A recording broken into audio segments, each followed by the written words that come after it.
সবাই একসাথে হলে আমরা যে কি কি পাগলামো করি তা আমরা নিজেরাও জানি না। হাই, আমি সুপর্ণা। কেমন আছো তোমরা সবাই? আশা করছি সবাই ভালোই আছো। প্রচন্ড রোদ আর গরমের মধ্যে 1 ঘন্টা ধরে দাঁড় করিয়ে রেখেছে আমাদের এই ম্যাম। অবশেষে দেখা পেলাম। তারপর বাসে উঠে আমরা চলে গেলাম যথারীতি আবার একটা সেমিনারে। কোনো কাজ ছাড়া তো আমাদের দেখা হয় না, তাই মাঝে মাঝে কাজ এলে খুব ভালোই লাগে। আজ ছিল কন্টাই ইন্দুপুরি লজে ম্যাক্স প্রোয়ের সেমিনার। যথারীতি আমরা চলে এসেছি আমাদের ভেন্যুতে। প্রথমেই হলে ঢুকে যেটা থাকে একটু বরণ পর্ব। চকলেট, গোলাপ, চন্দন দিয়ে আমাদেরকে প্রথমে বরণ করে নিয়ে সেমিনারের কাজ শুরু করা হলো। ম্যাক্স প্রো নিয়ে আমরা পার্লারে সবাই কাজ করি। আজ ছিল হেয়ারের কাজ। এই হলো আমাদের আজকের মডেল। তারপর আমাদের হাতে এখন চলে এসেছে স্ন্যাক্স নিয়ে চললো কিছুক্ষণ আমাদের রিসার্চ। তারপর হাতে চলে এসেছে চা খেতে খেতে আমরা ভালোভাবেই সেমিনারটা এনজয় করছিলাম। তারপর আমাদের লাঞ্চের সময় হয়ে গেল। চলে এসেছি লাঞ্চ করতে। ওখানে এসেও আড্ডা তো চলবেই, ফটো তোলা, আড্ডা, গল্প, এগুলো শেষে আমরা খাওয়া শুরু করলাম। লাঞ্চটা দারুণ ছিল।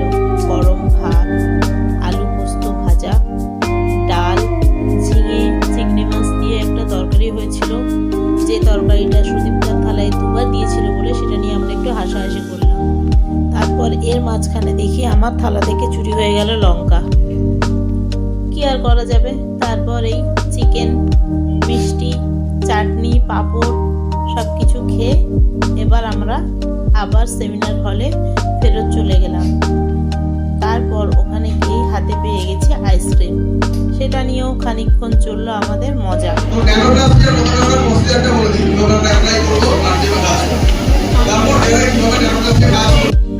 তারপর হঠাৎ করে আমরা সারপ্রাইজ হয়ে গেলাম। হঠাৎ দেখি আমাদের স্যার চলে এসেছেন আমাদের মাঝে। আমরা কেউ জানতামই না যে আজকে স্যার আসছেন আমাদের সেমিনারে। আমরা সবাই খুব খুশি হয়ে গেছিলাম স্যারকে দেখে।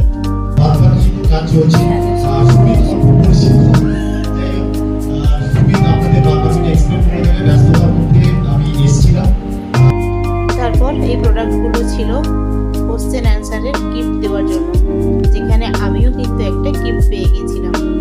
তারপর সার্টিফিকেট নেওয়ার পালা। সার্টিফিকেট নিয়ে ফটো তুলে এবার হলো আমাদের বাড়ি ফেরার পালা। তার আগে আবার শুরু হয়ে গেল আমাদের চা নিয়ে চর্চা। কিছু একটা পেলেই তো হলো।